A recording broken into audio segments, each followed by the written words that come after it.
Class 6 আজকে আমরা প্রিপোজিশনের chapter পড়ব। দেখো, প্রিপোজিশন কথাটা ভালো করে দেখো।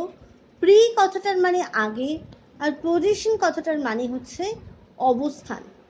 এখন যে ওয়ার্ড কোনো নাউন বা প্রোনাউনের আগে বসে এবং ওই বাক্যের অন্তর্গত অন্য কোনো ওয়ার্ডের সাথে নাউন বা প্রোনাউনের সম্পর্ক প্রকাশ করে তাকে প্রিপোজিশন বলা হয়। দেখো, প্রিপোজিশন কথাটা বলতে গিয়ে ব্যাপারটার সংজ্ঞা এভাবে বোঝাতে গেলে জিনিসটা একটু গুলিয়ে যেতে পারে। ব্যাপারটা কতগুলো এক্সাম্পল দিয়ে আমরা যদি জিনিসটাকে বুঝে নিই তাহলে আমাদের বুঝতে সুবিধা হবে। আগে কতগুলো শব্দকে আমরা দেখে নিই যেগুলোকে আমরা প্রিপোজিশন বলে মনে করছি। যেমন দেখো, in, on, above, over, in front of, beside, এরকম কিছু কিছু শব্দ আছে যে শব্দগুলোকে আমরা প্রিপোজিশনের মধ্যে ফেলব। এখন আমরা একটা এক্সাম্পল দেখি কয়েকটা, তোমাদের বইতেও এরকম দেওয়া আছে। দেখো, বইয়েরই এক্সাম্পল বেশ কটা। The bird is in the cage. দেখো, বলছে the bird is in the cage. Preposition হচ্ছে ইন। কথাটার মানে কি? পাখিটা খাঁচার মধ্যে আছে। পাখি আর খাঁচা, এই দুটো যদি আমি বলি পাখি খাঁচা, তাহলে আমার কথাটা কমপ্লিট হয় না, কথাটার মানেই পরিষ্কার হয় না। যদি বলি পাখিটা খাঁচার মধ্যে আছে, এই মধ্যে কথাটা বোঝানোর জন্য এই দুটো ওয়ার্ডের মধ্যে, বার্ড আর কেজ, এই দুটো ওয়ার্ডের মধ্যে সংযোগ স্থাপনের জন্য দরকার হচ্ছে ইন। আমাদের ডেফিনেশনটাতে আমরা কি বলছিলাম না, কোনো নাউন বা প্রোনাউনের আগে বসলে ওই বাক্যের অন্য কোনো ওয়ার্ডের সাথে নাউন বা প্রোনাউনের সম্পর্ক প্রকাশ করে। বার্ড একটা নাউন, কেজও একটা নাউন, এই দুটো নাউনের মধ্যে সম্পর্ক প্রকাশ করছে কে না ইন, তাহলে ইনটা হলো প্রিপোজিশন। এবার দেখো, the book is on the table. Book আর টেবিল এই দুটো শব্দের মধ্যে সংযোগ স্থাপন করছে অন। বইটা কোথায় আছে না টেবিলের ওপরে, তাহলে বুক আর টেবিল এই দুটো শব্দের মধ্যে প্রিপোজিশন বসছে on. She entered into the classroom. She আর ক্লাসরুম এই দুটো শব্দ, শি আর ক্লাসরুম এই দুটো শব্দ, এদের মধ্যে সম্পর্ক স্থাপন করছে ইনটু, পজিশন অবস্থান বোঝাচ্ছে into. The fan is above my head. Fan is above my head, fan আর হেড এই দুটোর মধ্যে সম্পর্ক দেখাচ্ছে above. She is returning from school. She আর স্কুল এদের মধ্যে সম্পর্ক দেখাচ্ছে ফ্রম, তাহলে ফ্রমটা হলো প্রিপোজিশন। এবার দেখো, আমরা কতগুলো প্রিপোজিশনের ব্যবহার সম্পর্কে একটু আলাদাভাবে শিখব। ইংরেজি গ্রামারে এরকম প্রিপোজিশনের সংখ্যা অনেক। আমরা তার মধ্যেই বেশ কিছু ওয়ার্ডকে বেছে নিয়েছি আজকের আলোচনার জন্য। অনেকটাই তোমাদের বই অনুসারে, তোমাদের বইতে যেগুলো নিয়ে আলোচনা করা হয়েছে সেগুলো ধরেই আমরা আলোচনা করছি। দেখো, অ্যাট কথাটা একটা প্রিপোজিশন। অ্যাট কথাটা সময় বোঝাতে ব্যবহার করা হয়। যেমন ধরো, I get up at 6 o'clock, ঘড়ির টাইম 6 o'clock, 6 o'clock আগে অ্যাট বসবে। I get up at 6 o'clock in the morning. আবার দেখো, হি কেম অ্যাট মিডনাইট। যদি মিডনাইট না হয়ে নাইট হতো তাহলেও অ্যাট বসতো। এরকম কতগুলো শব্দ আছে দেখো যার আগে অ্যাট বসবেই। অ্যাট ডন, ডন মানে একদম ভোরবেলা। At sunset, at Holi, Holi, at Christmas. এগুলো হচ্ছে, হোলি আর ক্রিসমাস হচ্ছে দুটো ফেস্টিভ্যালের নাম। কোনো বিশেষ ফেস্টিভ্যালের আগে অ্যাট বসবে। এছাড়াও আর একটা জায়গায় অ্যাট বসে,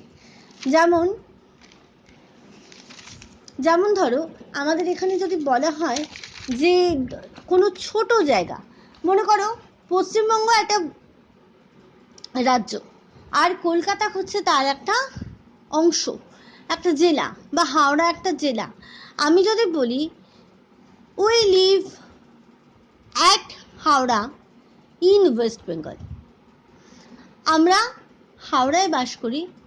হাওড়াটা কোথায় না ওয়েস্ট বেঙ্গল। ওয়েস্ট বেঙ্গলটা বড় জায়গা, তাই তার আগে বসলো ইন, আর হাওড়াটা ছোট জায়গা তাই তার আগে বসলো অ্যাট। এবার দেখো অন, অন দিয়ে আমরা শব্দ কিছু বাক্য দেখব। যেমন দেখো কোনো বিশেষ দিন বোঝাতে বা কিছুর ওপরে, আমরা এর আগেই দেখলাম the book is on the table, টেবিলের সঙ্গে ভালো করে এটা খেয়াল করো অনের কাছাকাছি আরও কয়েকটা শব্দ আছে, সেগুলো সবকটা নিয়ে আমরা বলবো। অনটা দেখো I shall reach there on Sunday, কোনো একটা দিনের নাম বলছে, সানডে রবিবার, সেই রবিবার এখানে অন বসবে। You will come on my birthday, আমার বার্থডের দিন, আমার জন্মদিনের দিন তুমি আসবে। এখানে একটা পার্টিকুলার দিনের কথা বলছে, বিশেষ দিনের কথা বলছে, তাই এখানে অন।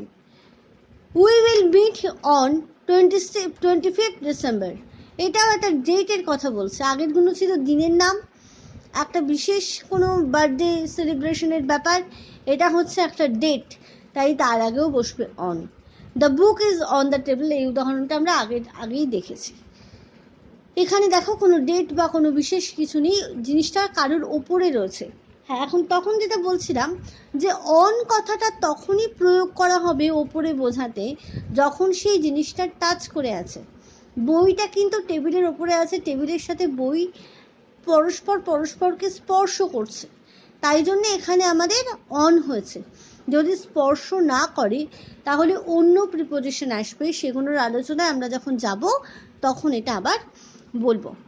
এবার দেখো ইন, ইন কথাটা হচ্ছে কোনো একটা পিরিয়ড অফ টাইমকে বোঝায়, কোনো একটা সময় সীমাকে বোঝাতে পারে। আবার কোনো কিছুর ভেতরে, এরকম তোমাদের আগেই বলছিলাম যে যখন একটা বড় জায়গাকে আমরা বোঝাবো, একটা বোঝাতে গিয়ে বললাম বড় জায়গাকে যখন বোঝাবো তখন বলবো ইন, ছোট জায়গাকে যখন বলবো তখন বলবো অ্যাট। সেরকম কোনো একটা কান্ট্রি, একটা লার্জ কান্ট্রির কথা বলছি, in India, we live in India, আমরা ইন্ডিয়াতে বাস করি, সেখানে ইন্ডিয়াটা একটা বড় একটা দেশ, তার সেখানে আমরা বাস করছি বলে আমাদের প্রিপোজিশনটা বসলো ইন, তখন কিন্তু অ্যাট ইন্ডিয়া হবে না। কিন্তু আমি যদি বলি we live at West Bengal in India, তখন ওয়েস্ট বেঙ্গল, ইন্ডিয়া ওয়েস্ট বেঙ্গলের চেয়ে বড়, তাই জন্য আমরা তাকে বলবো at West Bengal in India, এরকম বলতে পারি। কিন্তু অ্যাকচুয়াল রাজ্য হিসাবে এটা ইনই বসার কথা। এবার দেখো বিদ্যাসাগর ওয়াজ বর্ন ইন 1820, আগে আমরা দেখছিলাম তখন ছিল সেটা আমাদের দিন, সানডে বা ধরো বার্থডে বা 25 ডিসেম্বর একটা ডেট বলা হচ্ছিল, এখানে কিন্তু সাল বলা হচ্ছে। সাল যদি বলা হয়, খ্রিস্টাব্দ যদি বলা হয়, তখন সেখানে ইন বসবে, ইন 1820। আবার দেখো Vidyasagar was born in Midnapore at Birsingha village, দেখো ইন আর অ্যাট দুটোরই প্রয়োগ এখানে দেখিয়েছি। ইন মিদনাপুর, মিদনাপুর একটা জেলা, সেটা অপেক্ষাকৃত বড়, at Birsingha village, Birsingha village, Birsingha তার একটা ছোট গ্রাম, তাই সেখানে বসলো at. She lives in India, তোমাদের আগেই বলছিলাম যে যদি দেশের কথা বলা হয় তখন সেখানে ইন বসাবো। We play cricket in winter, কোনো একটা টাইম পিরিয়ড, আমরা তখনই আগেই বললাম যে কোনো একটা বিশেষ সময়কে বোঝাতে গেলে তখন সেখানে আমাদের ইনকে ব্যবহার করব। নেক্সট হচ্ছে বাই, বাই, বাই হচ্ছে একটা নির্দিষ্ট সময় বোঝাতে বা দ্বারা, দিয়ে, এই কথাগুলোর মানে বোঝাতে আমরা বাই কথাটা ব্যবহার করি। যেমন দেখো I will reach there by 4 PM, তোমরা বলবে যে একটু আগে তো বলা হলো যে টাইমের আগে অ্যাট বসবে, এখানে কথাটা বোঝো, ওখানে বলেছে আমি 6টার সময় ঘুম থেকে উঠেছি, আর এখানে বলছে আমি সেখানে 4টের মধ্যে পৌঁছবো, মানে আমি ঠিক 4টেতে পৌঁছবো এমন নয়, আমি 3:30তেও পৌঁছতে পারি, 3:45-এও পৌঁছতে পারি, 3:55-তেও পৌঁছতে পারি, আবার 4টেতেও পৌঁছতে পারি, 4টের মধ্যে। কথাটার একটু অর্থগত তফাৎ হচ্ছে, তাই এখানে আমরা বলবো by. You have to finish this by this week, তোমাকে এই সপ্তাহের মধ্যে এটা শেষ করতে হবে, বাই দিস উইক, এই সপ্তাহের মধ্যে। আজকে ধরো সোমবার আমি তোমায় কাজ দিচ্ছি, সামনের রোববারের মধ্যে তোমায় কাজটা শেষ করতে হবে, তখন আর তোমার হয়নি বললে চলবে না। হি ট্রাভেলড বাই বাস, সে বাসে করে ট্রাভেল করছে, যাতায়াত করছে। She is writing by her left hand, সে তার বাঁ হাত দিয়ে লিখছে। কেউ কেউ লেফটি হয়, বাঁ হাতে লেখে, বা ডান হাতে কোনো সমস্যা থাকলে বাঁ হাতে লিখতে বাধ্য হয়, সেরকম ক্ষেত্রে সেও এরকম লেফট হ্যান্ড দিয়ে লিখছে। নেক্সট হচ্ছে ফর। ফর কথাটার মানে হচ্ছে জন্য। কোনো একটা দীর্ঘ সময় ধরে কাজ করা বোঝালে ফর ব্যবহার করা হয়। যেমন দেখো, I have not seen him for 2 years, আমি তাকে 2 বছর ধরে তাকে আমি দেখিনি। I have not seen him for 2 years, 2 বছর ধরে, 2 বছর সময়ের জন্য। You have done it for me, তুমি এটা আমার জন্য করেছো। এখানে ফরের কথার মানে হচ্ছে জন্য। এবারে কাছাকাছি কিছু কিছু শব্দ তোমাদের বলছিলাম যে একই ধরনের শব্দ, সেগুলোর ব্যবহার নিয়ে আমরা একটু আলোচনা করে নিই। যেমন দেখো, অন, অ্যাবাভ আর ওভার, এই সবকটা শব্দই মানে বোঝায় ওপরে। অনটা নিয়ে আমাদের আলোচনা করা হয়ে গেছে। আমরা তখন বলেছি কি না, অনটা হচ্ছে কোনো একটা জিনিস যখন অন্য জিনিসকে স্পর্শ করে আছে। বইটা টেবিলের ওপর আছে, টেবিলের সাথে বই পারস্পরিক স্পর্শ হচ্ছে। যদি অ্যাবাভ দিয়ে আমি বলি, তখন আমায় বলতে হবে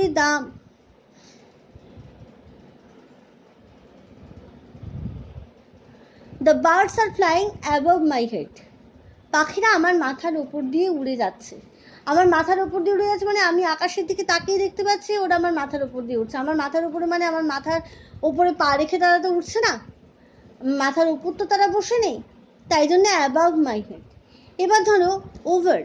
ওভার কথাটা কি, এরকম বলতে পারি the dog jumps over the wall, একটা দেওয়াল ডিঙিয়ে সে এদিক থেকে ওদিকে এলো, তখন সেটা হচ্ছে ওভার। দেখো, ওভার অ্যাবাভ কেউ কাউকে টাচ করছে না, মানে দুটো ক্ষেত্রেই কোনো জিনিস একটার সাথে আর একটা টাচ হয়ে নেই। যেমন কিনা অন শব্দের ক্ষেত্রে একটা জিনিসের সাথে আরেকটা জিনিসের টাচ রয়েছে, স্পর্শ রয়েছে, সেটা কিন্তু এই ক্ষেত্রে নেই। এরকম অ্যাট আর ইনের কথা আমরা আগেই বললাম। আর একটা শব্দ দেখো, বিটুইন আর অ্যামং। বিটুইন আর অ্যামং দুটোর মানেই মধ্যে। বিটুইন কথাটা দুজনের মধ্যে হলে ব্যবহৃত হয়। ধরো বললাম distribute this things between both of you, তোমাদের দুজনের মধ্যে এটাকে ভাগ করে দাও। আর যদি বলে distribute this books among the students of class 7, class 6, তাহলে আমরা বলবো সারা ক্লাস 6-এর সমস্ত স্টুডেন্টদের মধ্যে ভাগ করে দাও, তখন সেটা হয়ে যাবে অ্যামং। এরকমই উইথ আর বাই। দেখো, উইথ হচ্ছে I write with the pen. পেনটা কি অপ্রাণীবাচক শব্দ, যদি অপ্রাণীবাচক শব্দ হয় তখন আমার সেখানে ব্যবহার করা হবে with. It was done by him. হিম কোনো একজন ব্যক্তি, তার দ্বারা একটা কাজ করা হয়েছে, তখন সেটা প্রাণীবাচক শব্দ, কাজেই সেখানে আমার ব্যবহার করা হবে বাই। দুটো কথার মানেই কিন্তু দ্বারা, কিন্তু ব্যবহারের তফাৎ এরকম একটু একটু আছে।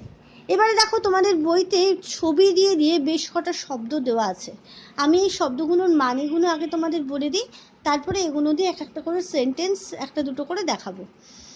বিহাইন্ড কথাটার মানে হচ্ছে পেছনে, বিসাইড মানে হচ্ছে পাশে, ইন ফ্রন্ট অফ বা বিফোর মানে হচ্ছে সামনে, বিলো মানে নিচে, অপোজিট মানে বিপরীত, আপ মানে ওপরে, ডাউন মানে নিচে, off, O double F, off মানে বন্ধ। আমরা খুব কমন একটা কথা আমরা বলি সুইচ অফ করে দাও, হ্যাঁ, এটার সঙ্গে তোমরা পরিচিত।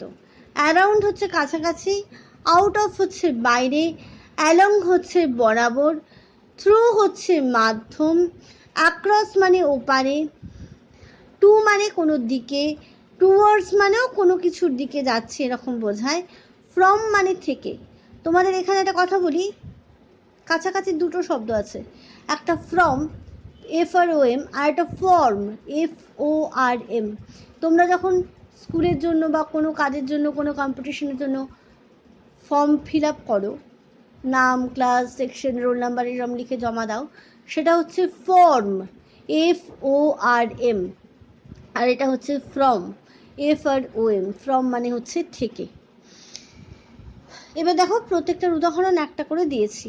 বিহাইন্ড একটা সেন্টেন্সের উদাহরণ দিয়েছি। বিহাইন্ড দিয়ে দেখো, the queen sat behind the king.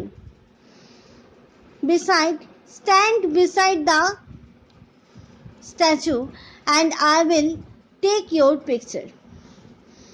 Before, he reads before bedtime. In front of, he parked the car in front of the house. Below, please read the text below. Opposite, Joya sat opposite Rani. Up, Roma picked up her bag and walked out of the room.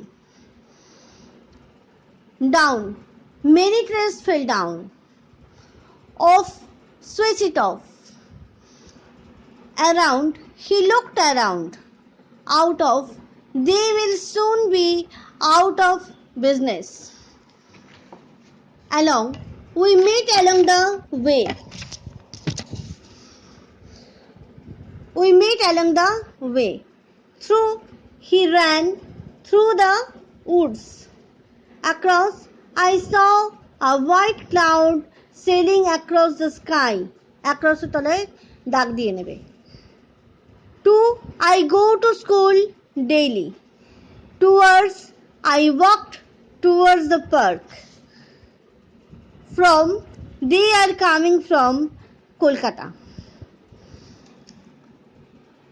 এই শব্দগুলো তোমাদের বইতে দেওয়া ছিল, এই শব্দগুলো দিয়ে আমি সেন্টেন্স বলে দিলাম, মানেও বলে দিয়েছি।